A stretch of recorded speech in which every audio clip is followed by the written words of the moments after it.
हे दृश्य पाहिल्यानंतर तुमच्याही तळपायाची आग मस्तकात जाईल। दृश्य इतकी भयानक आहेत की कुणाच्याही पायाखालची जमीन सरकल्याशिवाय राहणार नाही।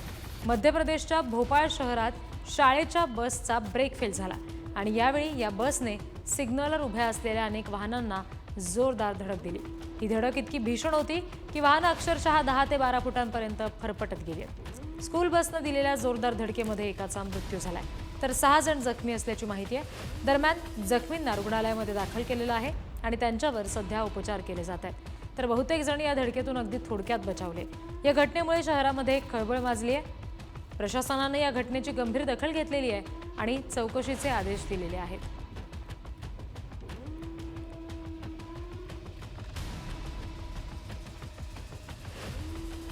एखाद्याचं गाफील राहणं आणि दुसऱ्यांना काही कळायच्या आत त्या संधीचा फायदा उचलणं असं आपण ऐकलं असेल।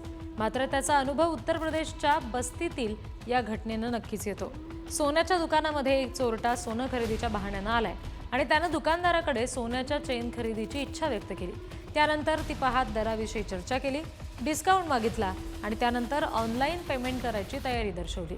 दुकानदार पेमेंटसाठी लागणारा डिव्हाइस उचलण्यासाठी वाकला आणि मग हा चोरटा चेन खरेदीच्या थाटात निवांत चालत निघून गेला। काही क्षण दुकानदाराला सुद्धा काही कळलं नाही। अशी सहज चोरी करून चोरटा इथून पसार झाला। पोलीस आता या चोरट्याचा शोध घेत आहेत। त्यामुळे कोणत्याही व्यवहारावेळी असं गाफील राहणं टाळायला हवं, अन्यथा संधी साधू टपलेलेच असतात।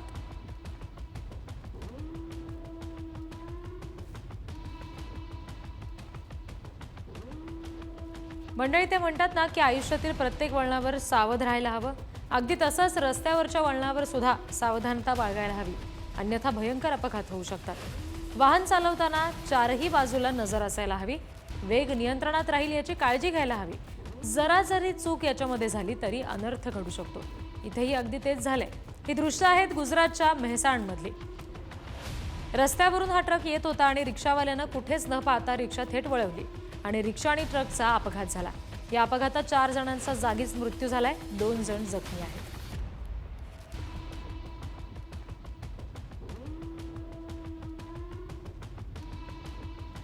आ बैल मुझे मार असं आपण गमतीत म्हणतो।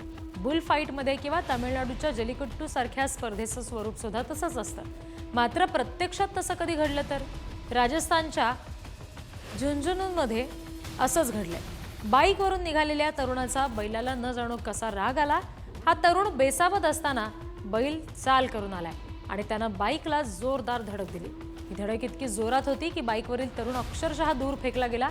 त्याला किरकोळ दुखापत सुद्धा झाली आहे। मात्र या घटनेमुळे परिसरात सध्या भीतीचं वातावरण आहे।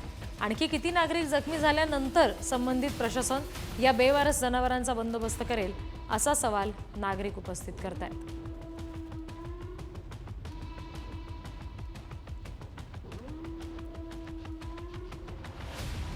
गाडी आहे की गोदाम? बघा, हे 2 पठ्ठे एकापाठोपाठ एक अशा 6 शेळ्या गाडीत भरतायत। बरं, हे काही विकत घेऊन जात नाहीयेत, दुकानाचं शटर तोडून चोरून घेऊन जात आहेत। या शेळ्या पण काही साध्यासुध्या दिसत नाहीयेत। त्यांनी या 2 पठ्ठ्यांना चांगलंच पळवलंय। चांगली धावपळ आणि व्यायाम झाला या दोघांचा।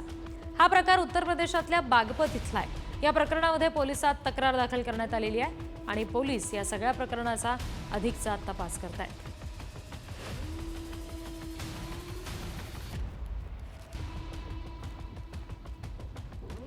अनेक ठिकाणी सध्या भटक्या कुत्र्यांचा वावर वाढलेला आहे आणि या भटक्या कुत्र्यांच्या हल्ल्यामध्ये अनेक नागरिक, लहान मुलं जखमी झाली आहेत। काही जणांना आपला जीव सुद्धा गमवावा लागलाय आणि तरी सुद्धा प्रशासन ठोस निर्णय घेत नाही। आणि अशाच एका घटनेचा इथं उल्लेख होतोय। उत्तर प्रदेशच्या ग्रेटर नोएडामध्ये एका सोसायटीत भटक्या कुत्र्यांचा त्रास झाला आणि त्यामुळे नागरिक सध्या भयभीत झालेत आणि याच भीतीने एक महिला थेट 10 फूट उंचावरून खाली पडली।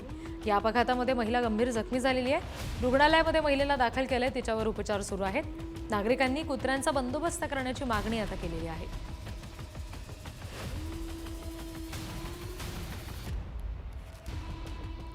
सध्या गुन्हेगारीच्या घटना दिवसेंदिवस वाढत चालल्यात। हल्ला, खून, वाद या घटनांमध्ये वाढ होते आणि या घटना घडायला अगदी छोटेसं कारण सुद्धा पुरतं।